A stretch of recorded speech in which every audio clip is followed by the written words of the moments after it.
Dzień dobry, witam na nowym filmie z serii Startup, czyli filmie dla osób absolutnie początkujących.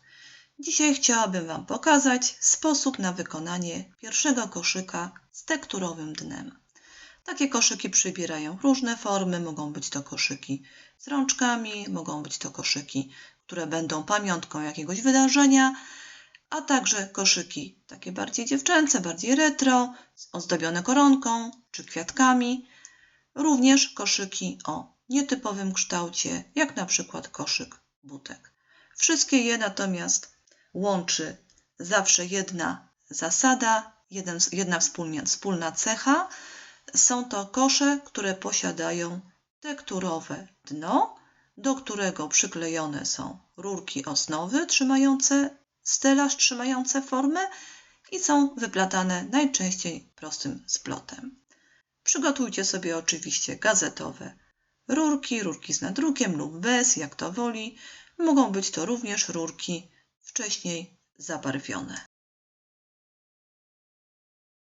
Na początku jednak polecam, aby zawsze były to rurki wykonywane z dużych, zwykłych, codziennych gazet.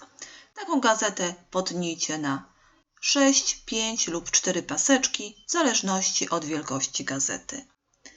Do wykonania rurki potrzebować będziecie patyczka do szaszłyka, jakiegoś kleju biurowego i oczywiście kawałka paska gazety.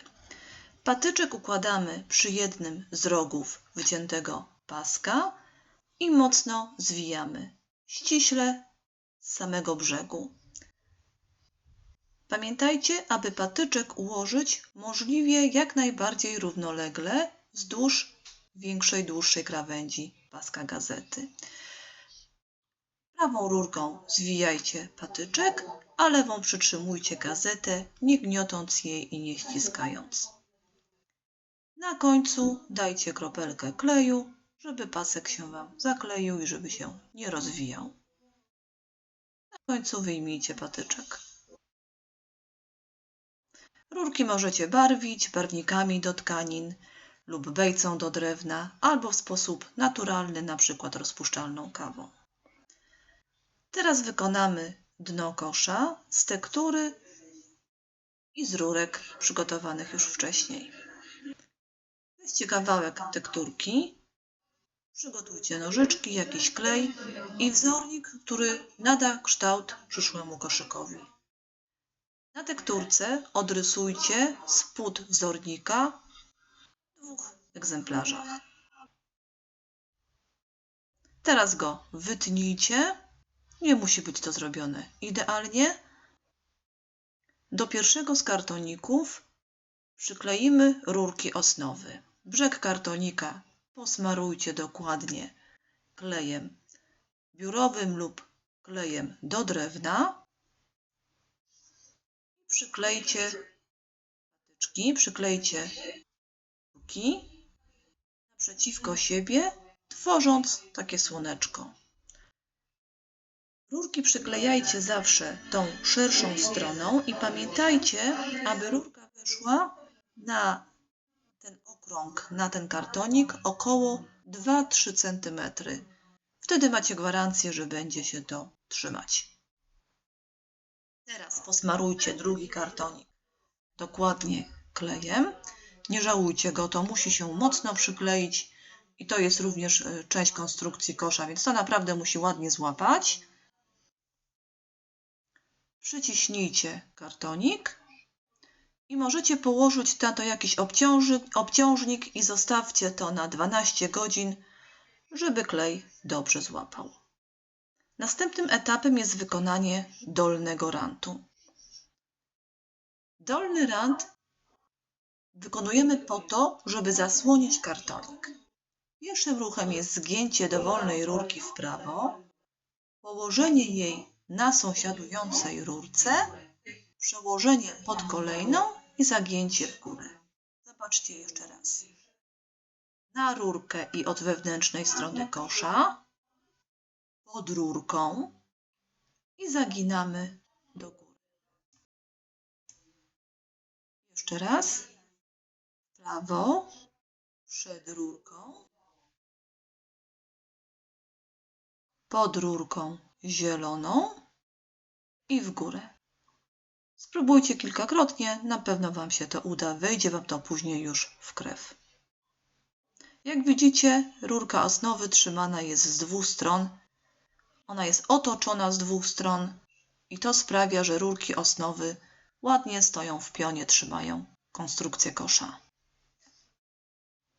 Przedostatnią rurkę musimy w tym przedostatnim ruchu zahaczyć o rurkę, która była zgięta jako pierwsza. Tam się robi takie oczko i od spodu musicie tą rureczkę włożyć docelowo w górę.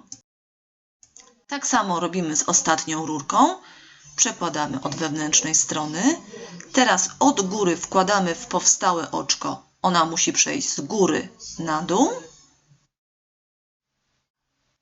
Następnie, tak jak rurkę tą przedostatnią, wkładamy, zahaczamy od dołu do góry, do pionu.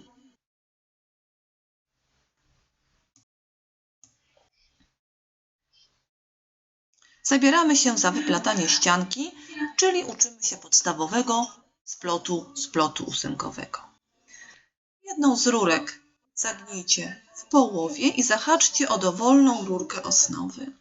Będziemy wykonywali splot ósemkowy, dlatego on tak się nazywa, ponieważ tworzy takie jakby ósemeczki. To znaczy pomiędzy rurkami osnowy musimy rurkę, którą pleciemy, skrzyżować.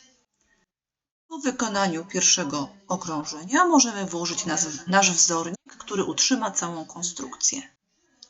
Kiedy rurki skończą się, musimy je również przedłużyć. Robimy to tak często, jak tylko jest potrzeba, ale pamiętajcie, żeby zawsze wkręcać rurkę szeroką na rurkę wąską. Rurki muszą połączyć się solidnie, a więc to łączenie musi mieć około 3-4 cm. Wtedy mamy pewność, że to się nie rozkręci, nie rozwali w trakcie wyplatania.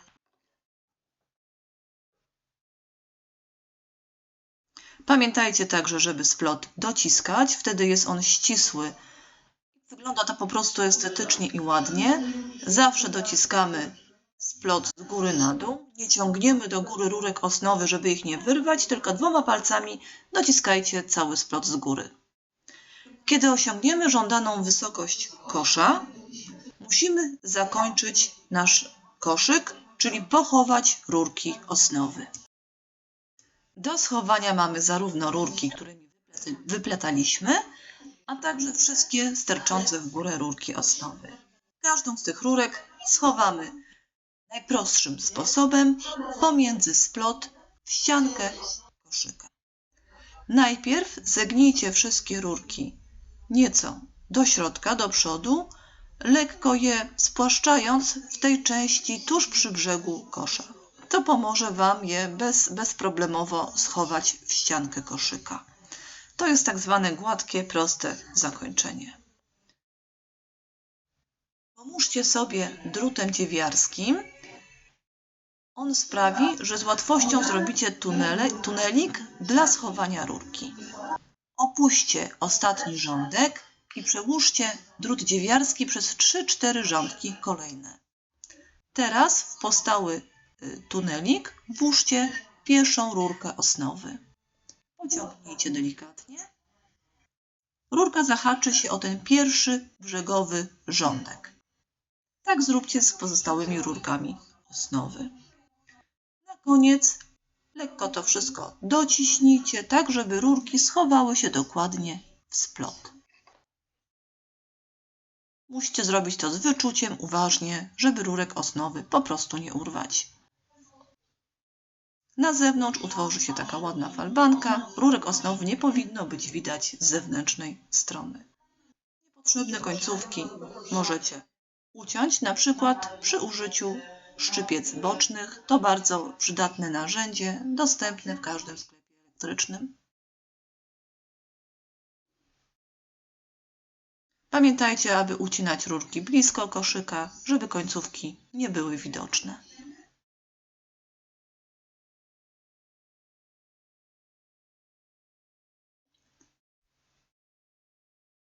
Nasz koszyk właściwie gotowy. Musimy teraz pomyśleć o pomalowaniu go i o ozdobieniu tekturowego dna. Możemy pomalować koszyk w całości, tak jak na przykład tutaj, łącznie ze spodem, łącznie z dnem. Możemy pomalować go farbami do ścian. Pamiętajcie, aby używać farb akrylowych. Nie używajcie farb olejnych, one brzydko prezentują się na wyrobach z papieru.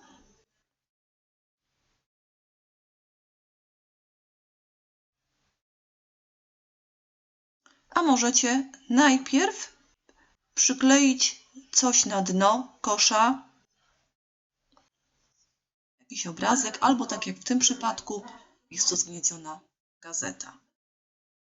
Jeśli na dno tekturowe przyklejacie obrazek, na przykład taki wydruk z drukarki atramentowej, to radzę najpierw pomalować kosz, pomalować ścianki, a dopiero potem przyklejać obrazek, tak żeby podczas malowania kosza nie pobrudzić już przyklejonego obrazka. To jest właśnie taki przykład koszyka wykonanego tą metodą. Świetnie sprawdza się również zwykły papier do pakowania prezentów. Tutaj można wyciąć motyw, który nas interesuje i również przykleić na spód kosza. A mogą być to na przykład stare kartki z zeszłorocznego kalendarza albo jakiekolwiek inne zdjęcie, które jest dostępne. Możecie również użyć metody decoupage, to jest metoda serwetkowa, ozdobić malowany kosz wybranym motywem. O tej metodzie mówię w innym moim filmie, jest on dostępny na moim kanale. Ten koszyk oprócz ozdobionego dna ma również ozdoby w postaci sizalu, kwiatków papierowych czy kwiatków sztucznych. Koszyki z tekturowym dnem mogą przybierać różne formy, różne kształty. Są to koszyki i ozdobne, i koszyki naprawdę mocno użytkowe. Mogą być to wazony czy butelki na nalewki, na jakiekolwiek inne trunki, a także kosze na zakupy.